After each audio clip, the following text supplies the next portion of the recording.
Good morning.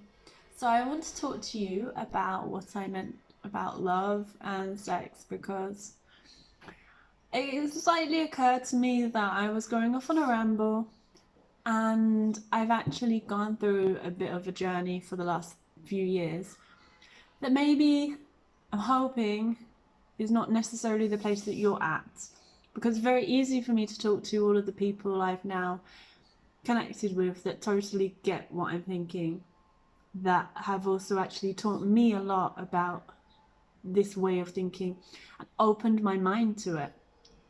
But the people that I kind of want to talk to more is myself about 2 to 5 years ago. So that's why I'm going to try and just explain what I meant, because I've realized there's a danger that if you don't understand my perception, you might just think that I mean it in a very closed, narrow way that I don't mean at all. So, and also, I think it's difficult when we talk about things that we personally experience, because I had a little look back at it and I felt like I saw some unhealed things and I thought maybe that's not the best way.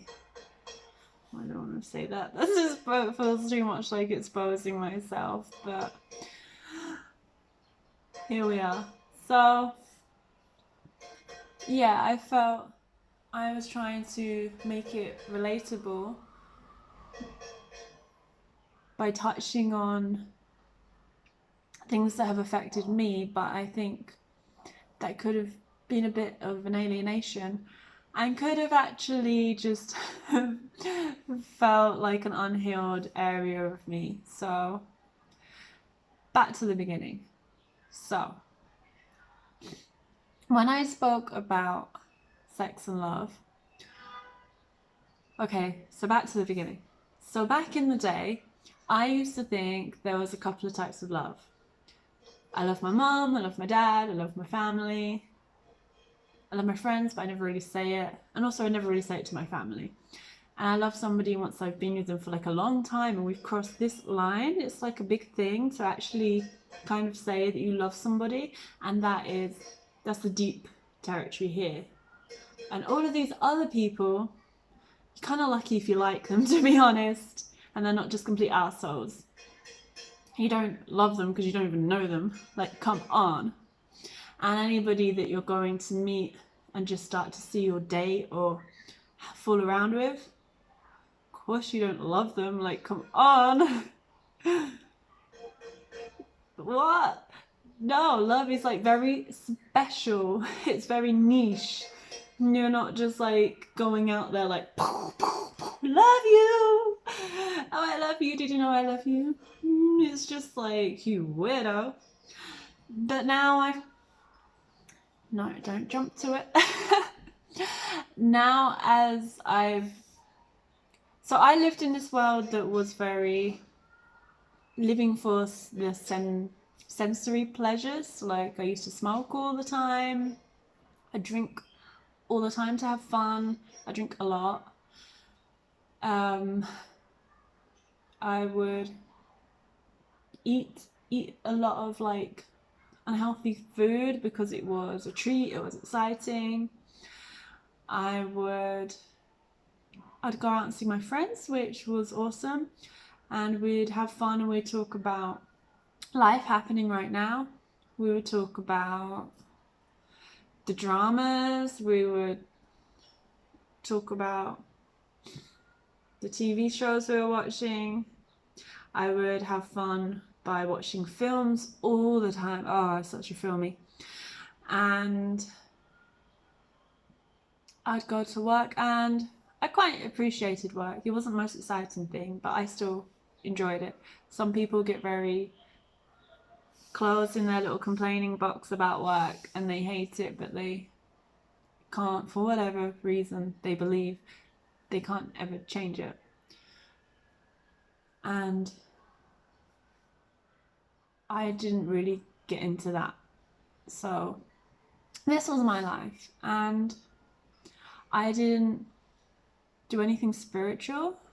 I would talk about the deeper stuff because I found it quite fascinating. But just in like far out, when you've had those types of nights, then you're just like, oh man, imagine this, and that's blowing my mind. And so, yeah. So this was kind of me.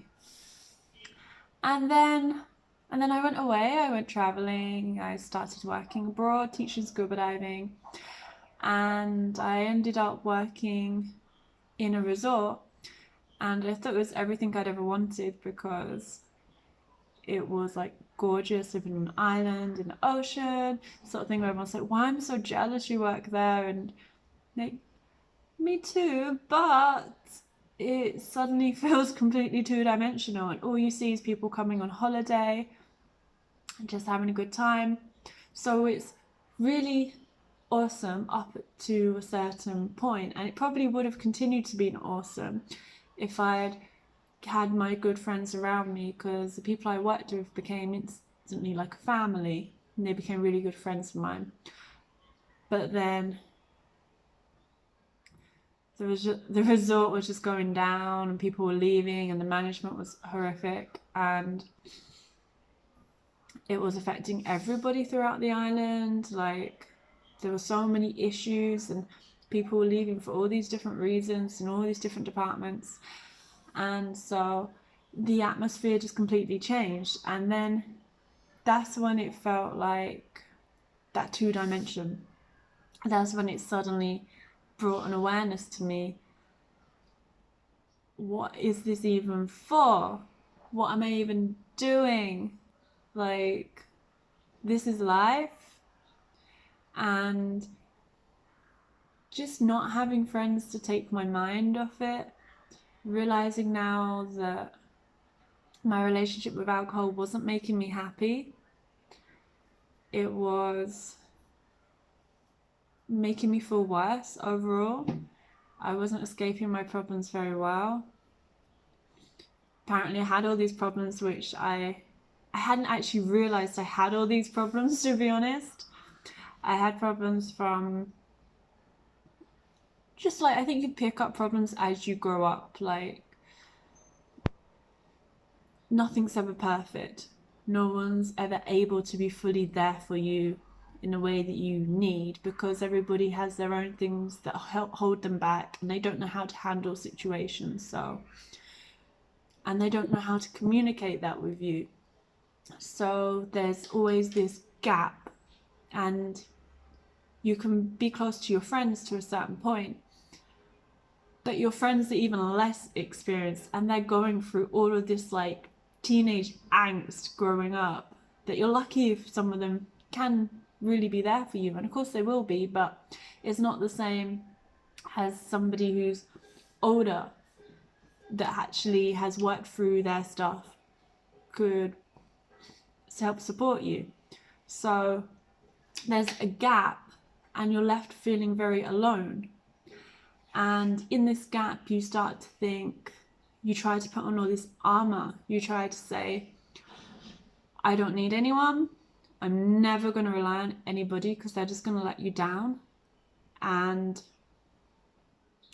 you tell that to yourself so many times so that you can eventually believe it, just to safeguard yourself, because you don't really want to let anybody in because you don't want to be that vulnerable again. And you don't just want to mess up your life relying on waiting for somebody else to do the things they say they want to do, but they have no intention of ever doing. And you don't realize how much that affects you. And obviously that doesn't mean you don't let anybody in, because people do find their way in there. And then obviously, so you've got all that just growing up normally is the sort of thing that I think it's easy to be affected by, no matter how loving your family is. I think there's always this gap in communication where they probably desperately want to say to you, like, what do you need? I'm here for you. How do you not know how much I love you? I'd do anything for you. But you being a child, you're just like, I'm not good enough. I'm not how you want me to be. I don't even know where I fit in this life, let alone know myself. I just feel like a weirdo, and you just feel like on your own. So I think this is a very easy thing to happen as you grow up. And in a way, it's probably a bit of a part of the journey of finding yourself also. You go through these awkward phases, you go through not knowing what you are, where you belong, and I think that's quite normal. Nowadays we have everything projected onto social media and all these images that portray an ideal self that often comes along with a product that can be quite damaging to people, younger people, older people, anybody actually, if they're in this vulnerable mindset where they're feeling a bit lost. And there's nothing wrong with having something to aspire to and a way you want to be, but it's developing the learning that underlies that makes you understand what is healthy for you and what is suitable. And I think that's a gap of understanding and information that you need to go through, because there's going to be, like me, you start out and you don't care about your health. You just want to be skinny and look good. You don't want to live off fruit and vegetables or something and never drink alcohol and never smoke. You're like, screw everybody else that tells you not to do that. They're just boring and old, and I don't care. I'd rather die at half my age and have had the best life ever and gone out and had fun than to do all this boring stuff and sit at home, read a book and be like, well, now I'm 100. For what? You know what I mean? But you get older and then you start to get to these moments in life where you think you've got what you should have, and it suddenly hits you that you're lost. You don't understand anything about the meaning of this life or where you're going, and it starts to feel very tormenting. And this is when you start to realize there's a lot of things lying deep down there that have never been solved. So you've got probably some natural things from your childhood, and then all of that turmoil of when you were dating, your heart was broken, you've had a short-term relationship, a long-term relationship, well, this person was like everything and they just treated you terribly, or you treated other people terribly. There was this chaos, the times when the kids in the street just used to hurl abuse at you for whatever reason, or you were hanging around a park and you saw people fighting, things like this. These types of traumatic events that they've stayed with you, and they screwed you up a bit at the time, but you normalized it because you're with your friends and stuff's going on, life's happening, and you're able to just be like, oh, wow, that was crazy, or oh, how, what an asshole, and they're like, yeah, and then you move on, or you think you've moved on, but actually you moved on by skirting over it and just moving. But there's always this kind of heaviness and this pain inside of you that has not healed. So it has not healed, it's there waiting to bite you in the bum when you're already on, you're trying to, you don't even really have to face it, but it's there like, that's why sometimes something can trigger you, you're in an emotional state, or somebody can do something that just brings back all of that anger or takes you back to that place, and suddenly it just comes out and you don't actually realize it's just the part of you is not healed. You think it's that person for just being so frustrating, or you just drank too much, you don't know why you went so crazy. You know, there's a lot of denial around it. And also I think there's a lot of lack of understanding. So it might not necessarily be that you are trying to run away from it. It's just that you don't realize what it is. You like, I have all these intense emotions, but they come out at these random times and I don't know why. And you think, well, I do kind of know why, because I went through that. And obviously you can see what this is kind of coming from, but you don't really know what to do with that. And that's when you have to take that step forward and go into this journey mode, which is what I did. It's that you have to. It's very of me, but I feel like it's the best thing for you to do. It's something that I've found myself coming and stumbling into without thinking, yes, I have to do that. It's just, I've started to look for ways to handle this. I've started to learn more. I've started to get to know new people on Facebook, or reconnect with old people on Facebook. I've started to meet new people, try new things. The biggest thing I've done in my life also, at someone's advice, was just to try some new things, to go to new places, to try some new practices. For someone to tell me, you should do this, you should try that, and I'm like, oh no, I don't believe you. Like, oh, you should just do a grounding meditation every day, and I'm like, oh really, come on. I don't think I need to be like rooted into the earth. But then I just said, hey,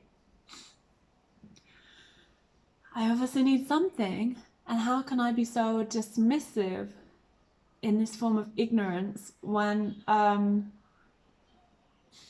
haven't even tried? And I obviously am missing something. There's things going on inside of me. I'm unhappy, I'm lost. I know I've got a lot of unhealed areas which I don't fully understand, and I don't know how to deal with them. And the patterns that I'm doing in my life, where I'm drinking too much, I'm not clear about who I am, what I value, where I want to be. And it doesn't mean that I necessarily have to transform my external world. It's just that something's not calm and it's not happy internally, and it's not healthy for me. It's becoming an issue, and I was able to just go over it and just to keep going at a rate that made me not realize this chaos going on inside of me. And then it just came and just like slapped me in the face. And so then I went on this journey where I started to learn about yoga. I did a yoga course, and I did a course because online I've discovered Sadhguru, and he said that if you don't do a course with somebody just telling you the meaning, then you're going to miss the whole point of yoga, because it's a flow with the energy. It's about connecting the mind, body, spirit, and being in the moment. There's such a profound meaning to it. If you just try to follow a YouTube video, like, oh, I'm exercising, it's just like, you've missed the whole point. So I was like, okay, I'm going to try and find a really authentic, I'm not a big company place, you know. And I found one. I found like it's really nice family place in Nepal, and I went there. And I hesitate saying that because I know you probably might be thinking, well, that's great for you, I'm not about to be able to go to Nepal and go see a local family. But my point is not that. My point is, I'm just telling you, there's no point. I'm just telling you. So, I mean, I'm sure the thing is that I found, for example, when I went back home the last time, is that there were a lot of people around that weren't around the last time I was there, or maybe they were and I didn't know it. I hadn't opened my mind to these other practices. And there were many, many people in my town that I could have reached out to and gone to and learnt from or done something, especially with all the groups now, the local groups on Facebook, or even not on Facebook, on another app. But we all know Facebook is very dominating and useful for that. So there are 1,000 ways to find people and get in touch with people in your local area. And yeah, you could learn something from YouTube. You can find videos. You can find people telling you the meaning. And you can then like read a book, you know, and then think about the lessons that you're learning and then try to practice it yourself. It doesn't have to literally be that. His main point was there's such a ancient depth to yoga that's so beneficial for you, that's what you need to really be seeking and discovering, instead of just like a new exercise regime. So I took this on board and I went there, and the yoga was really cool. The number one thing that I actually ended up getting the most out of it was just the fact that for 21 days we meditated at 10 a.m. for 1 hour, and oh my days, my back has never hurt so much in my life. And I was just like, Christine, you are not that old, and this is only sitting straight. This is a basic requirement that I think you should be more than capable of doing. Sitting on your bum without your legs even in a funky position, with your legs just nicely folded, and just back straight, and just closing the eyes and breathing. And honestly, clearing my head was very hard. I think I just tried my best. And just doing this for 1 hour. And they say that you should probably just start at 10 or 20 minutes. Don't just jump into an hour. I had done a little bit of guided meditation online before. But that kind of woke me up in a sense as well. It made me start to think about my body. It made me start to think about these things that are actually, they should be nothing special. And especially the guy doing it, he was quite old, and he was just like, oh. Probably gonna do some backflip afterwards and be like, you know, all bent, I don't know. And but yeah, he made it look so blissful and so easy. And there's me, probably half, maybe more than half his age, just like, I mean less than half his age, just like, ow, ow, ow. All of us like, ah. And that really woke me up to this idea of health in my body. And that's when my perspective started to shift. Like, these shifts were happening. And actually, for 21 days meditating for 1 hour, as ineffective as I thought it was very effective. And I was lucky enough to then stay with 2 people afterwards. We went trekking, and for another 21 days. So we did yoga every day still, and meditation, not for 1 hour, just like for about 10 minutes after the yoga. And just to like get into this practice, and just to keep, you know, meditation calms your mind, reconnects you to your body in your present moment more than you ever realize is possible. People harp on about it, and people talk about, they try to make it non-religious and non-offensive by calling it mindfulness, to make it sound a lot more neutral, and to kind of get in touch with the fact that you're getting into this present moment. Every time I move, I think the light changes. It's like a disco. So then basically, I've done it again, lost my train of thought. So they call it mindfulness because now there is actually science to back it up, because we need science to prove everything.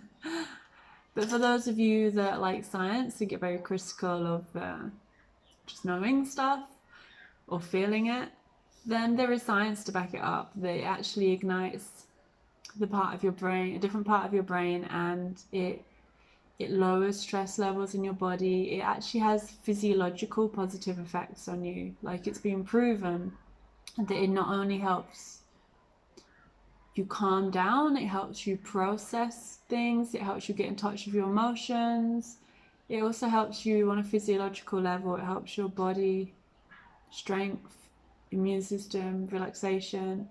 Like, your body is run by tons and tons of cells, and all of these have their own functions. And something that blew my mind, I read online that your heart alone could not actually pump the blood around your body. It's just not powerful enough.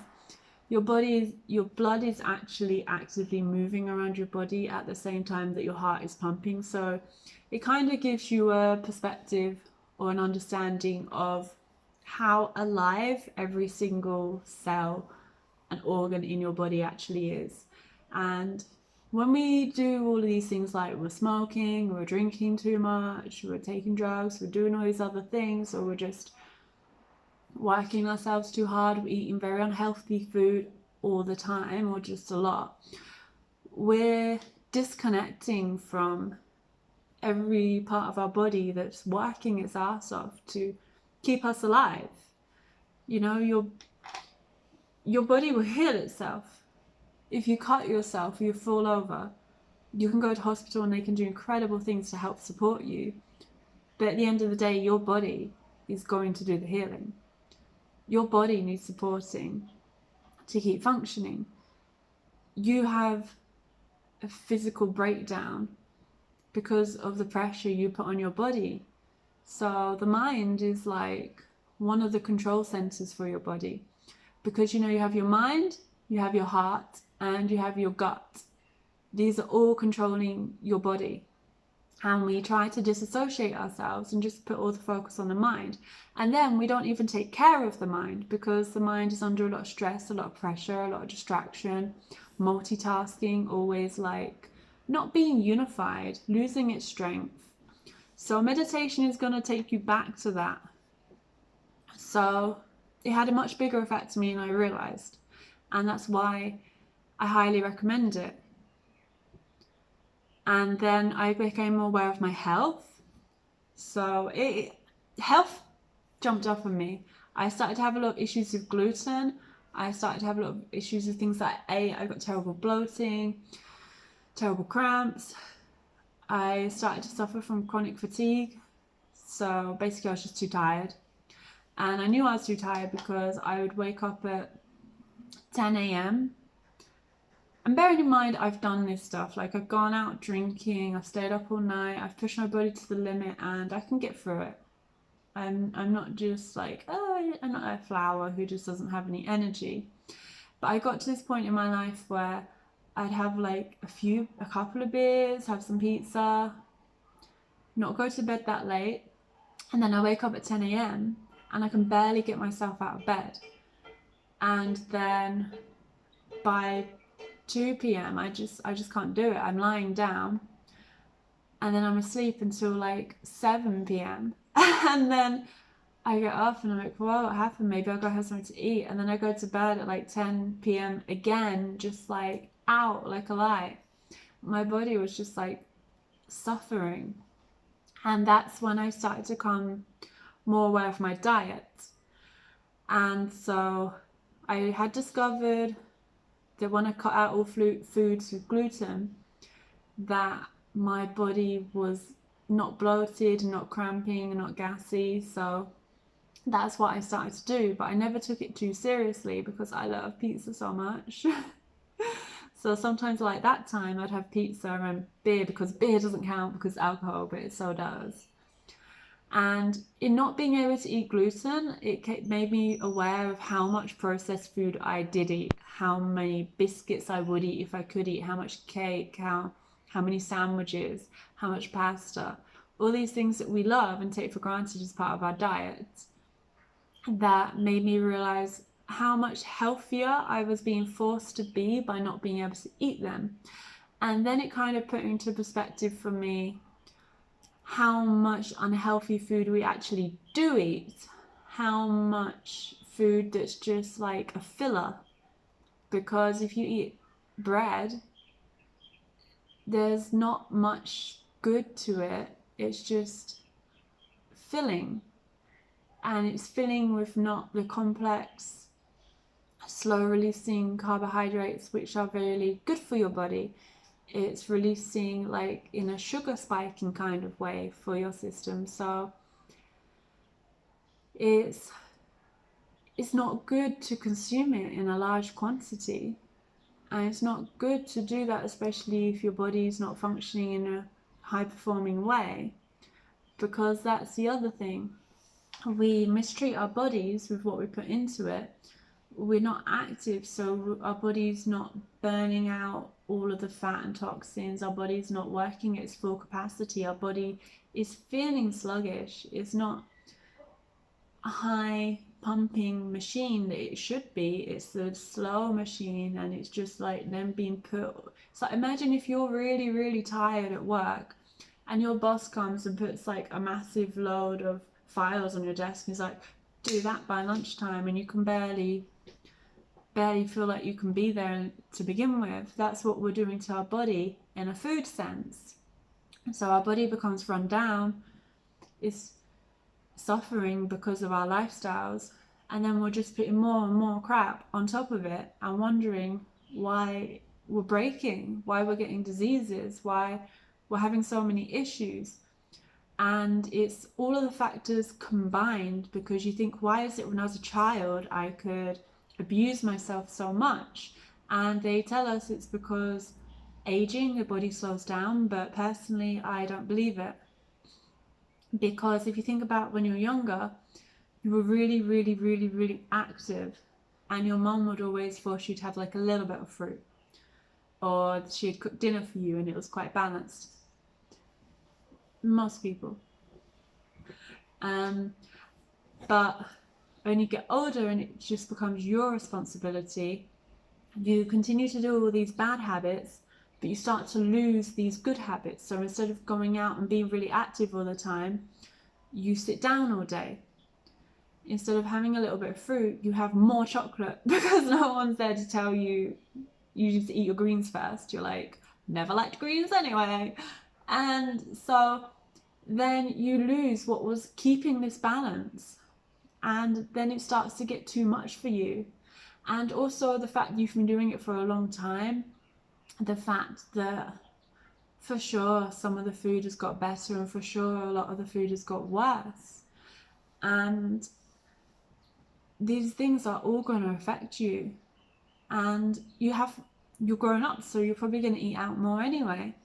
When you're younger, you're having a lot more meals at home. Maybe you don't have as much disposable money. Like, I would always eat sandwiches. I'd always eat dinner at home. We'd never eat out as much as now. I think now it's more of a social norm. Now the food prices are lower. Now there's so many deals. There's so many restaurants in my town that just didn't used to be there. Eating out used to be like quite special, and now it's just a way to see somebody. So things have changed, and we don't take this into consideration. So my body's breaking down. I've realized I have a lot of issues that I've never faced, and I've realized that I need to find something. I've done meditation. I started to open myself, and I'm coming into contact with a lot of new people, and a lot more new age people that are very like sharing the love. So for example, I met people and they'd be like, namaste, and I'm just thinking, come on, you're not Indian or you're not Nepalese, like get over it. And actually the meaning is like my heart, like honoring each other through the heart chakra connection. It's about honoring you, and it's actually it's a really meaningful thing to say to somebody, but we have this stigma of it just being the hello in certain countries, and thinking, well, I thought, oh, these people are just too floaty, they've been here too long, they think they're a bit special, like they're almost like, oh, I'm Nepalese now, I'm so much of a traveler. But actually it was more like they were trying to just show an appreciation in this way.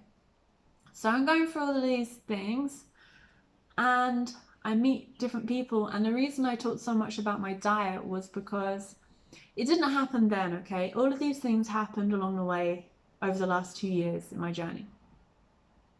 And I say journey because I became actively seeking. I became actively trying, actively aware that I started a process of dimensionalizing myself to a deeper level, trying to just reconnect, really. It's just like a journey of reconnection. It's not trying to be something special or trying to be something big. It's just trying to be at peace.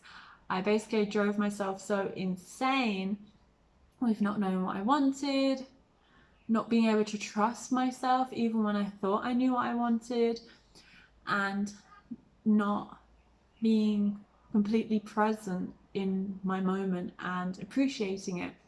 So all of these things just became too much for me. So I was like, I need to sort this out. And that's the path I chose. So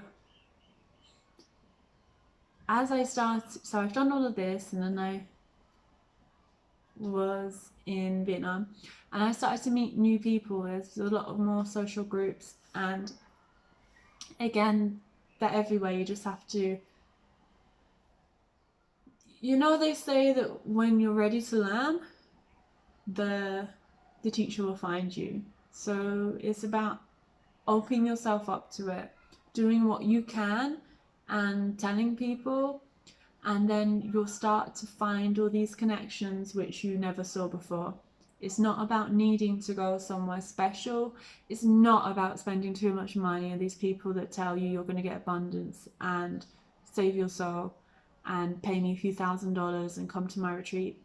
As much as some of these people, I love watching their videos, and I'm not going to put down these people that are doing great things that they need you to spend X amount of money to go to, but it's not about thinking you need to have money to do this. It's not about spending too much money. It's not about going to a flash retreat. It's really not.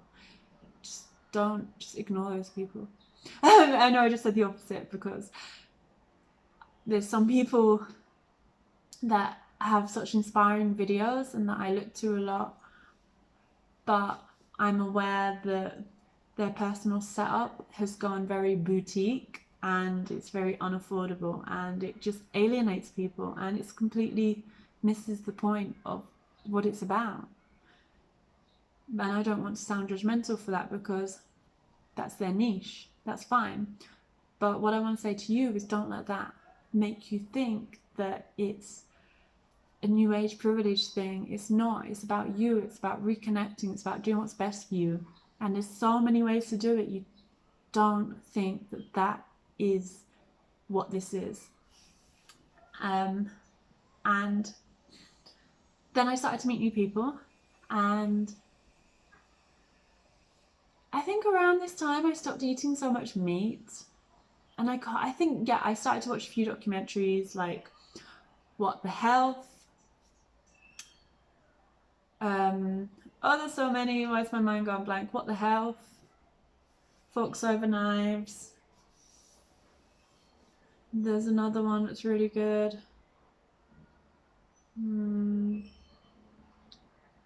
There's quite a few.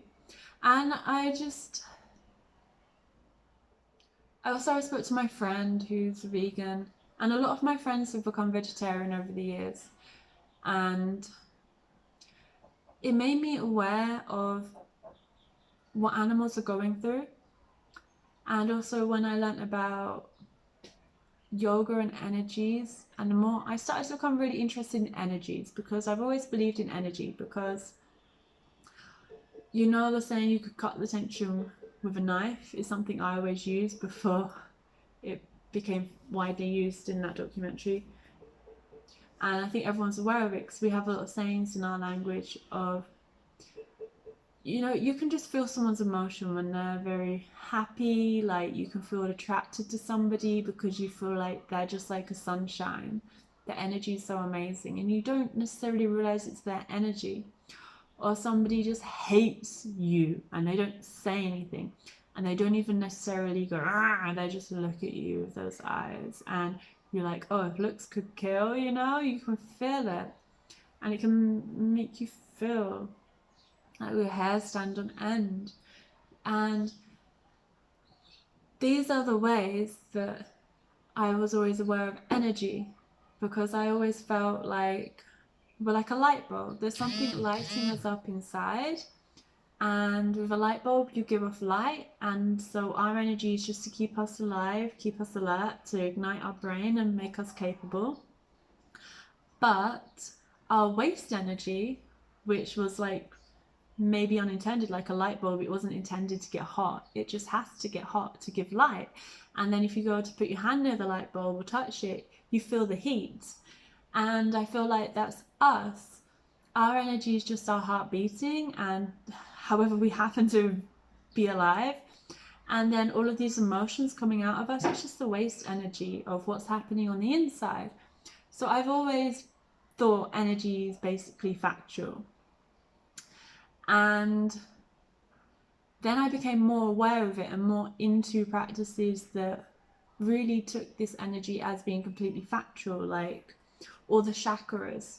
And I found the chakra thing quite interesting, but I was never fully connected to it. And then when I started to meditate on it more and more, and I started to find out that chakras are in, they're in Islam, they're in other practices, they're not only in yoga and Hinduism. I'm feeling a bit careful about what ones I quote, because I say Islam because I have a lot of friends that I know this from, but I can't fully mention to you everything they're in because I might be saying it wrong. But they're in like many different religions, many different practices, and energy centers are actually far more acknowledged than we realize. We just think it's like some idea somebody has made up. But actually, when you kind of get more in touch with it, you start to realize it's a thing. And so I became slowly more in touch with it. I didn't necessarily know that I believed in it, but I started to meditate on it more and more and become more in touch with it. And for example, I started trying this grounding meditation, and I felt like it did make a big difference in making me feel stronger and more calm, more connected to myself. And you know, they say that you need to balance them all, because some people just want to like get in touch with the cool stuff and open the third eye or do all these crazy things, but actually you need to be grounded first. And this is why I talked about this crazy arm movements with this tree of life, because I feel like it's representative of many things. You have to have a good rooting, a good grounding to be open up to the greater far out things. To keep, you just need a balance. It's gonna be my phrase of my life. Also reminds me too. So you have to be secure in the world right now to open up to the world that we can't yet comprehend. And if you want to do all the crazy carefree fun stuff, it helps to be secure and strong and grounded before, so you can do this and really be yourself. Because to be yourself and open up fully, you need to feel secure and grounded that that's okay. And a lot of people would just wear the mask and pretend they're okay. But to really be okay is something different. And it takes time, it takes journeying, it takes getting in touch with yourself and getting in touch with other people. So I'm starting to become more aware of this energy. And then I'm starting to get in touch with different experiences with different plants and different ways of seeing things and different understandings, which you can also do through a long time meditating, which just takes more practice. And also you can do it in any way suitable for you. It's just opening up your mind and having this realization that we are not different. I always knew from a very young age that there's no particular reason why I happen to be born Christine from England, white female, working class family. There's no reason I was born like that. And there's no reason why you are born X, Y, and Z. And there's no reason why I was not born into a different place. And I've always realized that when I see people on the streets. And I think there's so many factors involved. And the danger with our modern society is that we've gone so far into be the best you can be. Don't hold yourself back. We forget about all the support we need along the way. We forget about how many people have impacted us and how many people have made it possible for us to stand on our own 2 feet. And of course, you can't just go out there and fix somebody. They have to want to fix themselves. But you can inspire them. You can't make them do it, but you can just be like, I'm here for you, or make them believe that they can do it. You can plant the seed, but they have to let it grow. And that's a very difficult balance to do, because in a way we start to, when we see the people we love that we can't help, and then we have to tell ourselves, we have to try and justify it. We have to say, they're just this, they're that, they're never going to be this. And it's not healthy to push all of this in that negative way. It's not something that I necessarily want to go into too deeply, because I feel like this is opening up a very sensitive, big can of worms, and I don't have the answers. I really don't. And I would no way pretend that I have any answers. But what I would say is that people need us. And it's very foolish of us to not appreciate that we could be in a worse position than they are so easily. And we all need people to help us. And when you look at that person in any position anyway, even if they're really actually in a high up position, they're an asshole, or they're a nice person, or whatever they are. I'm using the bad examples. I'm trying to think of bad examples because these are the ones that are easy to disassociate from. These people have a lot of trauma, a lot of wounds, a lot of experiences where things have put them or led them into this position. And I don't think anybody actively seeks to be in this position. People might like the idea of being nasty to safeguard themselves, but there's always going to be that disconnection. There's always going to be that level of their life which is missing, and they can push it down and bury it and pretend that they never wanted that in the first place. But it doesn't mean it's not there. And you can get lost in something and in doing bad things, and it's what gives you that pleasure, that hit, and makes you able to escape or feel good. But it doesn't mean that's the greatest happiness or what the heart truly desires. And it doesn't mean that this person doesn't still have that beautiful soul within themselves. They've just become lost. And I think as a humankind, we should never give up hope on these people, because we are these people. We've all gone through our things that could have taken us there, and have taken us there in smaller ways. We're no saints. We've all done things that touch on everything other people are doing, but we've managed to find our way back. And we are so fortunate that we had that support, or that we didn't have that support, but we had that mindset that we were able to look up in our struggle instead of looking down, because a lot of it is just where you see your life going and how you can see a possibility. It's hard to get out of something if you just can't see that it's possible, and then you just get more lost in it. It's an unimaginable feeling. I can't pretend to comprehend it fully, but I know that we need to look at other people as if that could be us, and then we need to realize that that is someone's brother, that is someone's sister, that is someone's mum, that is someone's daughter, that is someone's son. That person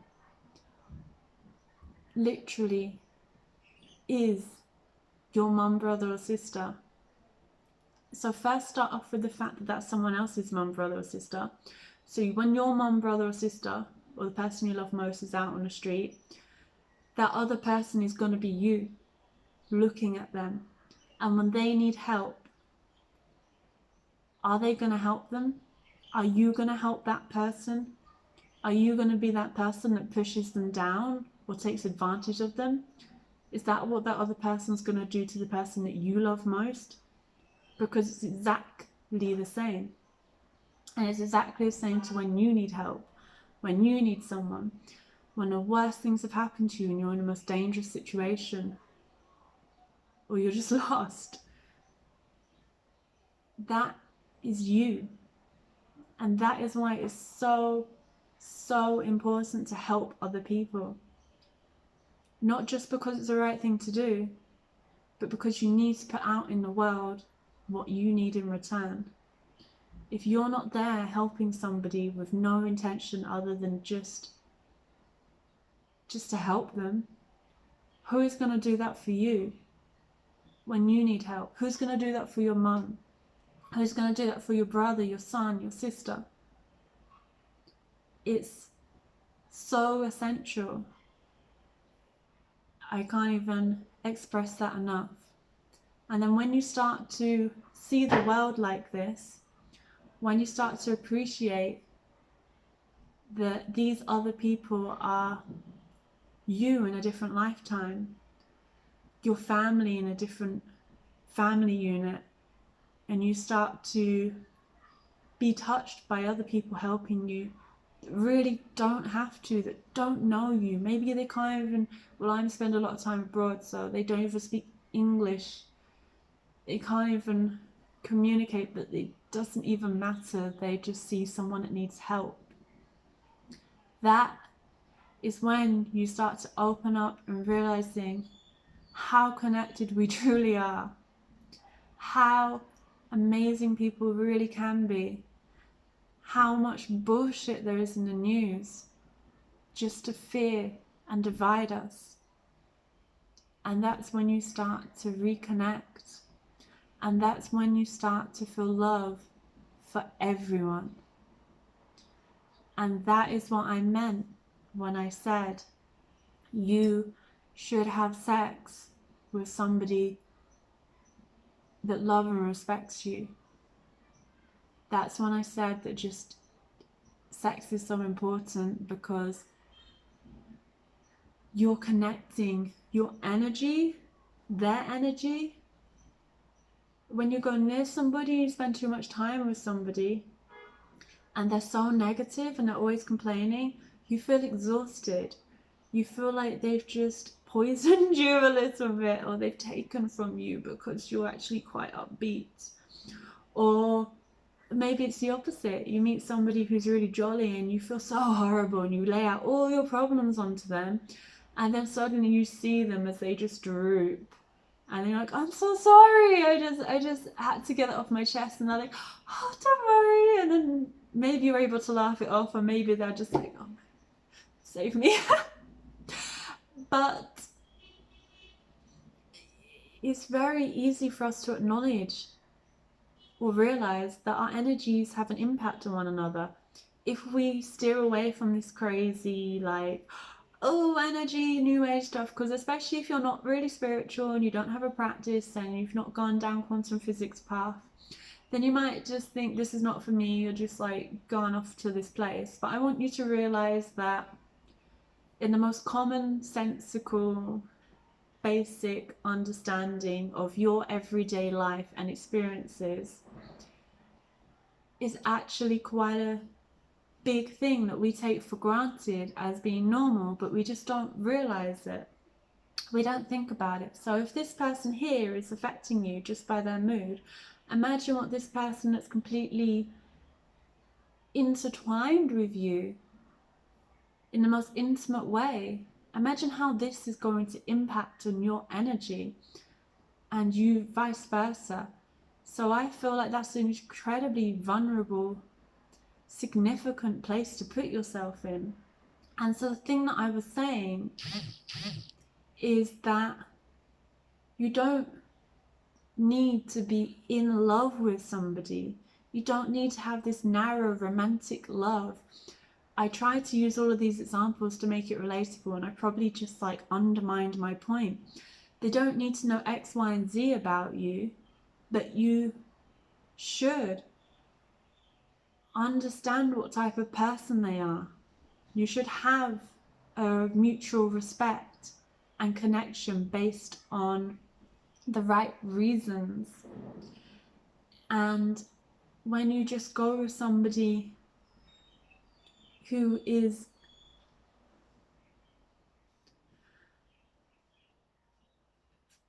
who's just going to put bad energy onto you because they have no respect for you, it can be quite damaging. And that's what I think you should be aware of. That's what I think our younger generation should be aware of, because they don't have an awareness of themselves. They don't have awareness of their own energy. They don't have an awareness of who they are. There's still so much going on.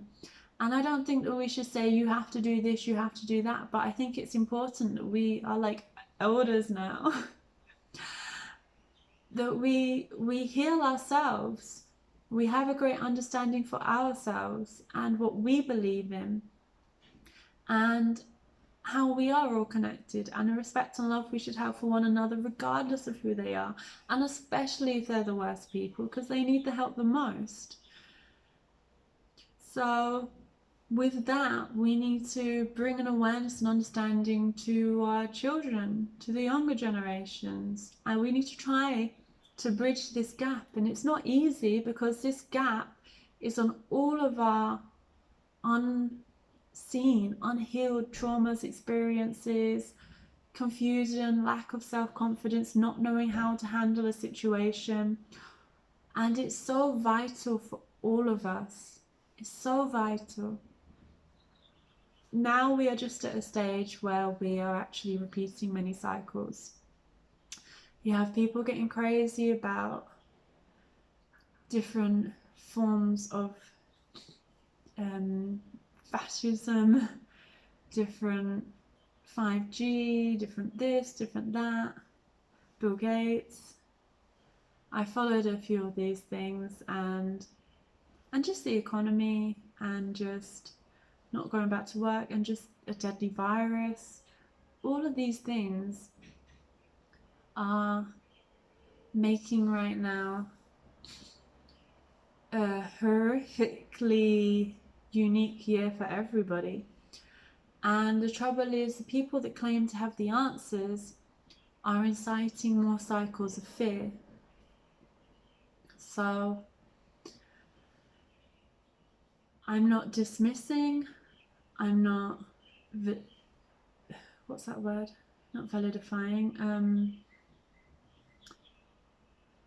I'm not dismissing, and I'm not saying not justifying. Backing up, validifying. Don't know, I'm not going to remember it. So I'm not supporting or undermining any concept of what's happening. But what I will say is that a lot of people, and the reason I'm not doing that is because it's just the same but different. We have to all see this, that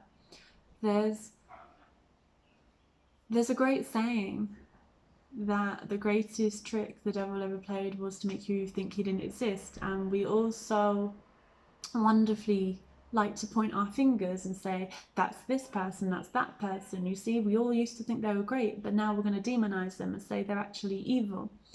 And whether they are or whether they aren't, that's not my place to say. What I am saying is that what comes from that is just the pleasure of the devil. So what comes from this, without using all these metaphors, basically the people that then say this is the truth and we need to fix and save everything do it probably with a good intention, but then the result of it is another cycle of fear, another cycle of hate, another cycle of trauma. So every single thing that is telling us we found the truth is then repeating everything that's created problems. So then I'm left thinking, well, this is clearly not the answer. I think we don't necessarily have the answer, but we know what is so far from the answer. And what is so far from the answer is fighting amongst ourselves, finding new people to hate.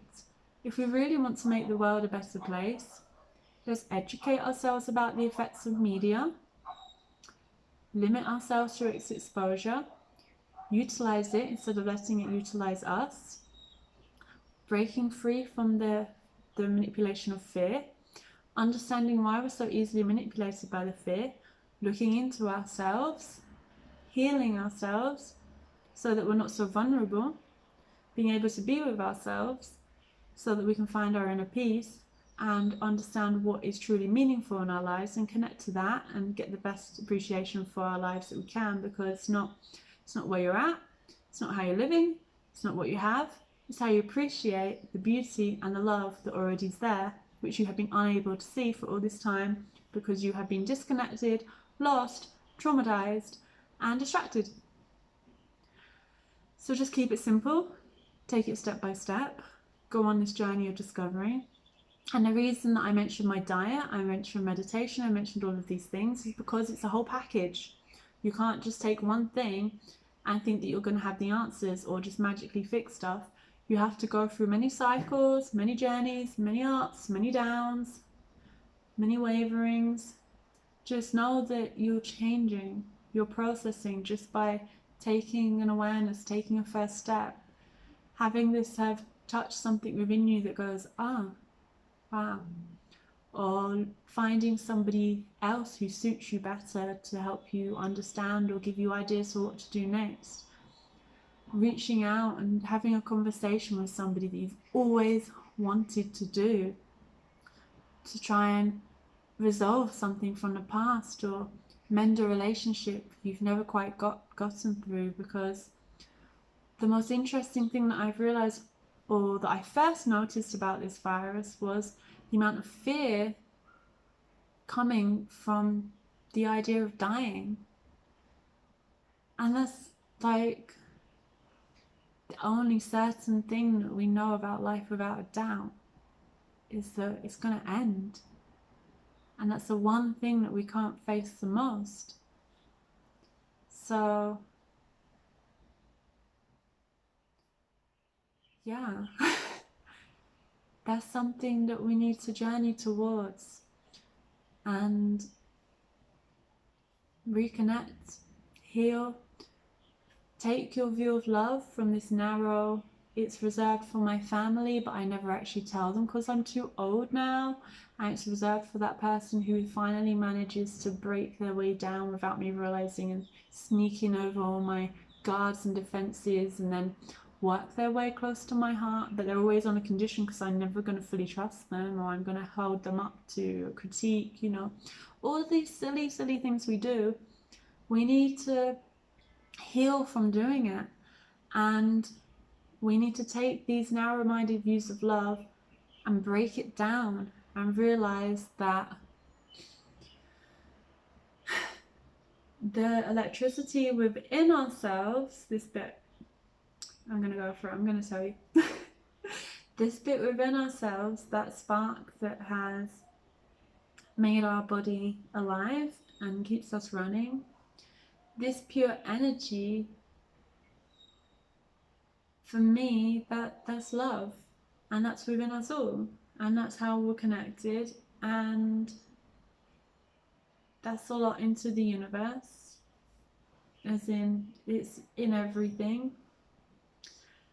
And that's why people talk about the light and the dark, and the fact that you need the light and the dark. Like, it's two sides of the same coin. That's something else that's good to understand, is that we want to dismiss all the dark and just be like, I will like and love myself when I'm good, when I'm pure, when I'm sorted. I have too many flaws right now, but it's just never going to be the case. And imperfect in its own right is perfect, you know? The stars only shine so brightly in the darkest skies. Light would not be light if there was not dark. It's just the way it is. And the moment that you forgive and accept yourself is the moment that you can appreciate everything, because you can't appreciate everything else unless you can find that peace within yourself and that love and acceptance of yourself. Because other people reflect a lot of things about us, because we're that us in a different lifetime. They're going to be at different stages of the journey, different stages of their life. We're all doing similar things but different. So when we meet certain people, they're going to reflect either something we've not faced up with in ourselves, something we like about ourselves, or they're going to reflect bad habits that we can enjoy with them. They're going to reflect new habits and we can aspire to learn from them and grow and be like them. Or they're going to remind us of other people. The more you start to become aware of yourself, the more you can start to see yourself in other people. And that's something really important to do. And yeah, now I'm just pausing because I don't just want to ramble on pointlessly. So yeah, for me, I'm still going down this path. I'm not sorted. I don't know if there ever is I'm sorted, but I think it's like the ocean, in the sense that there's always tides coming in and going out. Everything's always changing. You're always in motion. You're always flowing. What's going to be suitable for you right now is not going to be suitable for you in the future. And you will grow and develop. And it doesn't mean that you'll have to change your life or you'll have to change your friends. It just means that you have to be aware of the internal evolution that's always taking place, and just to constantly maintain your balance with that. And I think it's very important about what you eat. I touched on veganism, didn't I? But I don't know if I really went into it. So I'm not vegan. Well, I am 90% of the time, but I still eat meat. I had noodles today with some meat, so I went to the local noodle shop and I had some eggs the other day. But 90% of the time I would just eat fruits and vegetables, and then now I eat a lot of fruit, and fruit is very healing. Fruit takes out a lot of bad things from your body and cleanses your body and heals, and there's lots of antioxidants in fruit, there's lots of iron, calcium, so many vitamins in fruit. It's unbelievable. And the thing about sugar in fruit is kind of a myth, because I think if you're eating a very heavy diet and then you add a lot of sweet fruit, you could feel like the sugar. I don't even know, because if you're eating a heavy diet, you're just having a bad diet anyway. Fruit is not going to make you fat. There's so much fiber in it. It's so beautiful the way. So I keep looking at my fruit now. I'm just like, oh. Like bring it out to you. Oh, my bananas, my mango. Anyway, so fruit is so moist, and you imagine how much of your body is made up of water. So putting this beautiful, moist, nutrient-rich thing inside of you is so kind on your stomach, and it's so cleansing, and it gives you so much. Should I really go into this, or should I just save this for another video, because it's just going to get a bit out of hand, isn't it? Basically, my point about food and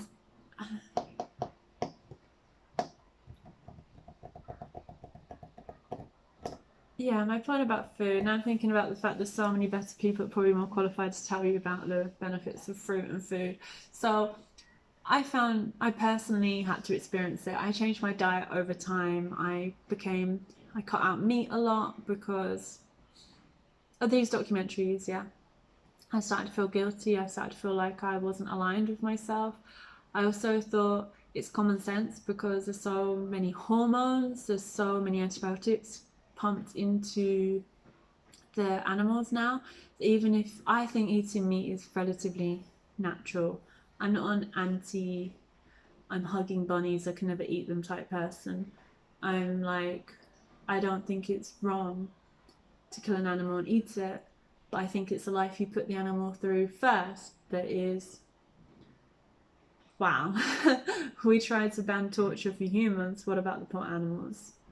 And especially milk, even more so than meat, which people don't actually realize. And I think that's why milk is so inflammatory for so many people, because of the tormenting ways that it's manufactured.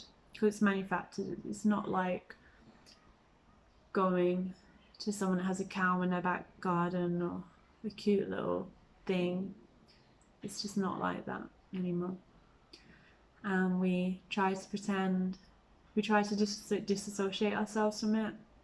And some people say, like, if you had to go kill an animal and then eat it, you would never eat an animal. And it's like, I really think I would. I think I would kill an animal.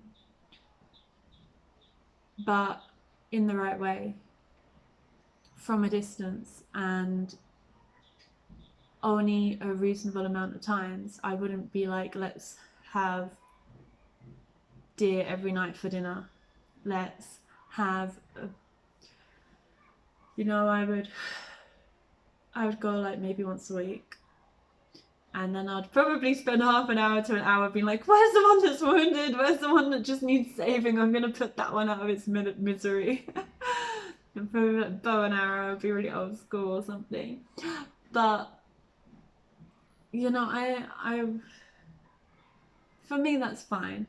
But to make them live in a torturous life, that is only going to infect your body when you eat that meat, because that meat is going to mess up your hormones, your skin, your bodily functions, put stress on your body, and you're doing that 2 or 3 times a day, maybe 2 times a day, every day, and it's just shocking. If you're going to eat meat, just eat a little bit once a week, very good quality.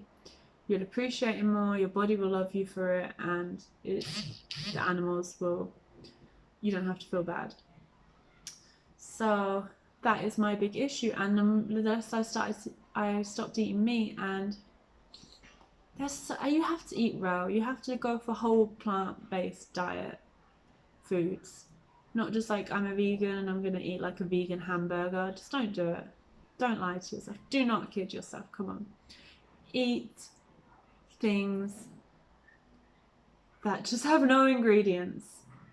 Take your aubergine, take your carrots, and stick with it. and have your rice or your brown rice. And take it gradually, you know, take something out of your diet and then add like 4 more replacements. I'm not going to have crisps, but I'm going to have like bananas, apples, oranges. I'm not going to have chips, but I'm going to have sweet potato. I'm going to have aubergine. I'm going to have broccoli. I'm not going to have meat tonight, but I'm going to have cauliflower. I'm going to have onion. I'm going to have leek. I'm going to have pumpkin. Just take and add all of these things. Start to open your eyes to how much fruit and how many fruit and vegetables there are. And when you go around the supermarket, just stay in that section, fill your bag, your shopping, your trolley up with it, and think, if I don't buy a beer, and if I don't buy chocolate, if I don't buy that, how much of this is actually cheaper than all of that? Because, and if I don't smoke, wow, now we're having a field day, aren't we? Because smoking is expensive. And it doesn't mean that you have to put on this angelic hat and then like martyrize yourself and say, I'm never going to do this stuff. I'm never going to smoke. I'm never going to drink. I'm never going to eat unhealthy. It means that you just have to sort yourself out and then do that once in a while. And it's going to be difficult. You're going to get cravings. You're going to get detox symptoms. You're going to suffer a bit as your body adjusts. That's why you should do it slowly. Change it slowly. Make it a gradual process. And that's why the times that you fall back into it, you do the bad things. You just say, it's okay. Take yourself back. Find a few support buddies and get back on with it. And just the more and more you keep at it, the more normal it becomes, the more it spreads into other parts of your life. The less coffee you drink, the more clear your head is, the more often you get up at the same time every day, the less groggy you feel in the morning. The more good things you eat, the less digestive issues you have. The more you get acclimatized to eating this, the less cravings you have. The more activity you do, the more energized you feel, the less bloated you are, the less puffy your face is. Have you ever woken up in the morning and your face is really puffy and you're like, why do I look terrible? And I think it's just all the toxins just getting trapped, you know. A lot of my friends have thyroid issues now, and I believe a lot of this is dietary and lifestyle related, and we all know what's bad for us, but we like to pretend it's not a big deal because we put so many of our pleasures into things that are unhealthy, because we've associated this from a young age as a pleasure, as something to enjoy, as a way to treat ourselves, because we've always been aware it's not good for us. So it's always been like a treat. So now when we don't feel good, we're like, I want to just make myself happy. So we go to this automatic treat thing. It's the treat makes me happy, treat. And we have so many connections to things that are not good for us as treats. And this is why some people really advocate going to use plants, because that helps your mind to make new connections, because over a long time it gets hardwired in these cycles and it becomes like a subconscious reaction. You feel stressed, you smoke. You want to relax, you drink. You feel depressed, you eat lots of sugar. And it becomes almost like a reflex. And to break out of it can not just be a mental problem, it's like a physiological mental problem. It's almost like a process that you do without even considering it. And it almost feels like the crutch that you need. So there's many different methods. There's like forms of cognitive behavioral therapy. There's the forms of plant medicine, but that can be more intense because you have to face a lot of the things within yourself. There's also just meditation.